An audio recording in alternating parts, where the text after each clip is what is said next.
এই কেলটু, স্যার আসতে মনে হয় দেরি আছে, তুই একটা গান করে। হ্যাঁ হ্যাঁ কর কিন্তু খুব বোর ফিল করছি। আরে কি বলিস, আরে কর না কেলটু, তোর থেকে দিমাগ বেড়ে যাচ্ছে। তাহলে করি।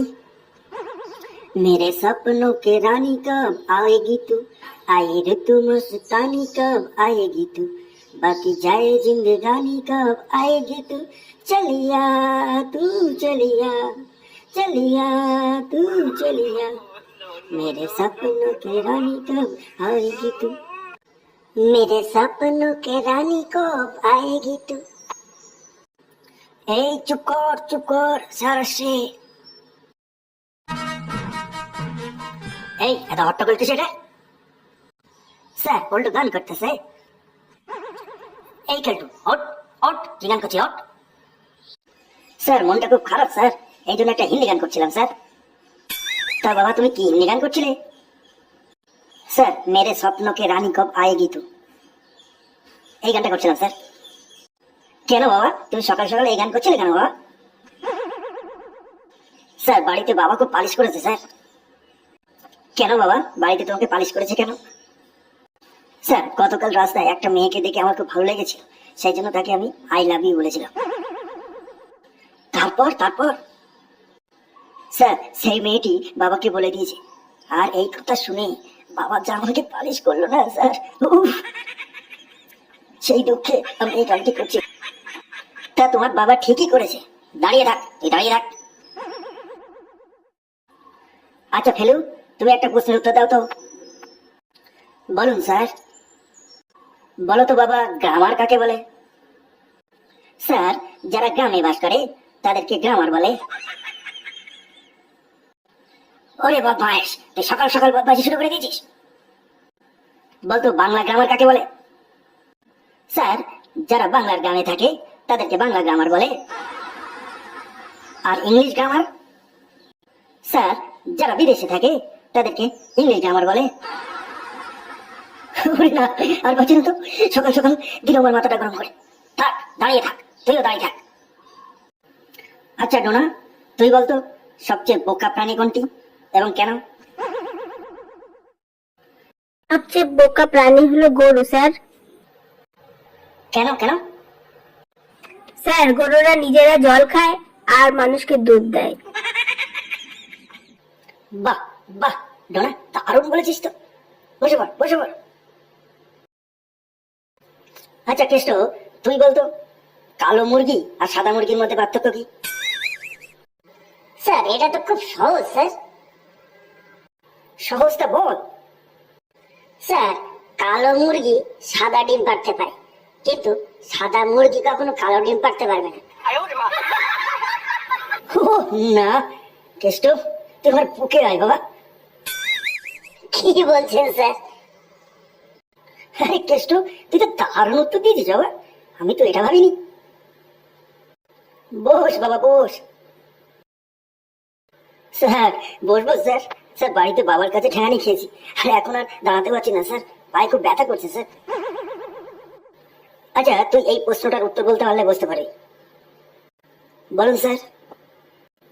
আচ্ছা বলতো দেশদ্রোহী কাদের বলে? স্যার যারা দেশি ছেড়ে ইংলিশ খায় তাদেরকে দেশদ্রোহী বলে।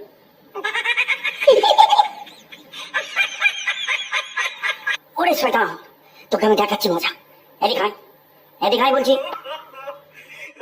না স্যার আয় বলছি, নাহলে কিন্তু হেড স্যারকে এক্ষুনি ডেকে তোকে টিসি দিয়ে যাবো।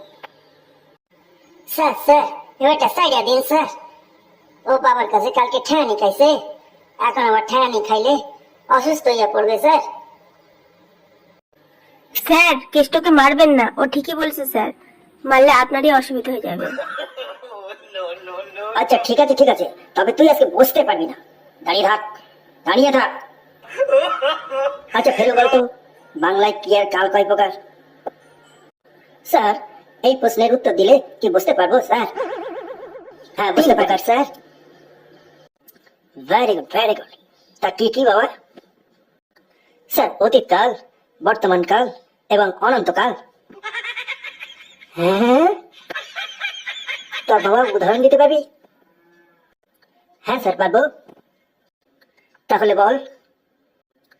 গতকাল রাস্তায় আপনার মেয়েকে দেখেছিলাম, এটা হচ্ছে অতীতকাল।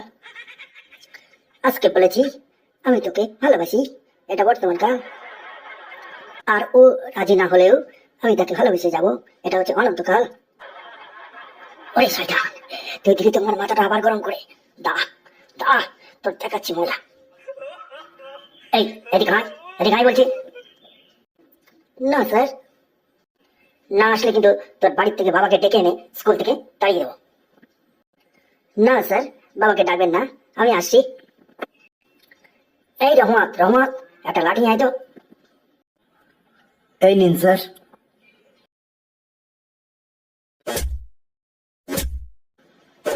স্যার, আর পারবেন না স্যার, আর পারবেন না, আর পারবো না স্যার। বদমাইশ, দাঁড়া, তোর দেখাচ্ছি মজা, তোর মেয়ে আজকে চাল তুলে দেবো তো। স্যার, আর পারবেন না স্যার, পারবেন না স্যার, আর বলবো না স্যার। স্যার স্যার, আর মারবেন না স্যার, ছেড়ে দিন ওকে। যা যা যা যা, আজকে থেকে ছেড়ে দিলাম, যা। আচ্ছা পচা, তুই বলতো। বলুন স্যার। আচ্ছা, কোথাও আগুন লাগলে আমরা জল দিয়ে আগুন নেভাই, তাহলে বলতো জলের মধ্যে কি দিলে দাও দাও করে আগুন জ্বলবে? সোডিয়াম ধাতু sir. Very good, very good. আচ্ছা কেন হয় বলতে পারবি? হ্যাঁ স্যার, পারবো স্যার। তাহলে বল। স্যার, সোডিয়াম হলো অত্যন্ত সক্রিয় ধাতু। এটি জলে দেওয়ার সঙ্গে সঙ্গে তীব্র গতিতে জলের সঙ্গে বিক্রিয়া করে এবং প্রচন্ড পরিমাণে তাপের উৎপন্ন হয়, সেই জন্য বিস্ফোরণ সহ আগুন ধরে যায়। ভেরি গুড, ভেরি গুড, একদম সঠিক উত্তর। দেখ দেখ, ওই একমাত্র পচাই তোদের মধ্যে লেখাপড়া করে। আচ্ছা রোজিনা বলতো। বলুন স্যার। আচ্ছা বলতো, মানুষ মরে গেলে শুয়ে থাকে কেন? স্যার, মরা মানুষ যদি দাঁড়িয়ে পড়ে তাহলে বাকিটা শুয়ে পড়বে স্যার। আরে না রোজিনা, দারুণ বলেছিস তো। আচ্ছা ঠিক আছে, তোরা সবাই এবার বসে পড়। আচ্ছা ছাত্রছাত্রীরা, এবার একটা ইতিহাসের প্রশ্ন জিজ্ঞাসা করি। আচ্ছা বলো তো, পলাশীর যুদ্ধে সিরাজদৌল্লার পরাজয়ের কারণটা কি? কি কেউ পারবে না? স্যার আমি পারবো স্যার। এই তুই আবার বদমাশি করবি না তো? না স্যার, বদমাশি করবো না স্যার। ঠিক আছে তাহলে বল। স্যার, পলাশীর যুদ্ধে সিরাজের পরাজয়ের অন্যতম কারণ ছিল মির্জাপুর এবং জগৎ শেঠের বিশ্বাসঘাতকতা। এটা আমরা সবাই জানি, কিন্তু এটাই একমাত্র কারণ নয়। এর পিছনে আর একটা প্রধান কারণ ছিল, সেটা আমরা কেউ জানি না। আমি এখন সেই কারণটাই ব্যাখ্যা করব। আমরা জানি পলাশীর যুদ্ধে নবাবের সৈন্য ইংরেজদের তুলনায় অনেক বেশি ছিল, তবুও নবাব সিরাজ পরাজিত হয়েছিলেন।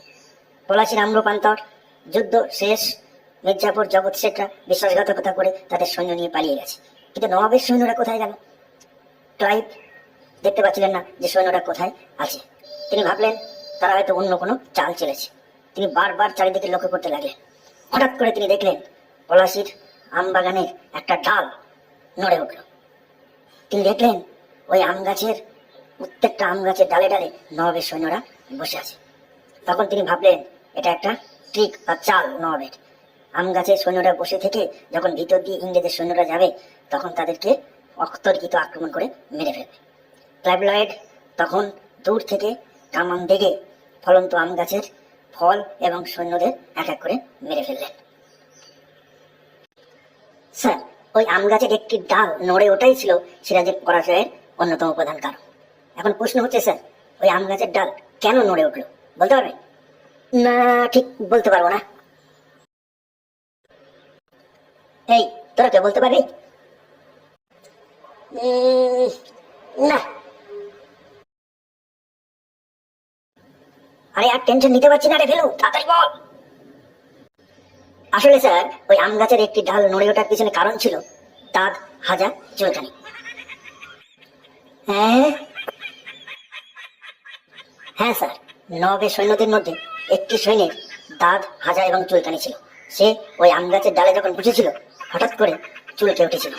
আর ওই সৈন্যটা যখন চুলকাতে শুরু করলেন, তখনই আম গাছের ডাল নড়ে উঠেছিল। হ্যাঁ, আমার মাথা যন্ত্রণা আবার শুরু হয়ে গেছে। ওরে, ওরে, আমি আর পাচ্ছি না, আমি আর পাচ্ছি না। আজকের ক্লাস এখানে শেষ। আমি আমি আমি আমি আমি আমি এক্ষুনি চলে যাচ্ছি। উফ, কি কারণ, নবাবের পরাজয়ের কারণ। উফ, দারুণ দারুণ। বন্ধুরা, আপনারা পলাশির যুদ্ধে সিরাজের পরাজয়ের অন্যতম প্রধান কারণটি শুনলেন। আপনাদেরও কি স্যারের মতো অবস্থা হয়েছে? যদি হয়ে থাকে তাহলে অবশ্যই কমেন্ট করে জানান। ভিডিওটা এখানেই শেষ করলাম।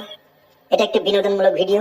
এখানে যে সমস্ত চরিত্রগুলো অ্যাপ্লাই করা হয়েছে সেটা সবই কাল্পনিক, বাস্তবের সঙ্গে এর কোনো মিল নেই। যদি আপনাদের ভিডিওটা ভালো লেগে থাকে তাহলে অবশ্যই একটা লাইক করবেন আর চ্যানেলটি সাবস্ক্রাইব করে আমাদের সঙ্গে থাকবেন। ধন্যবাদ।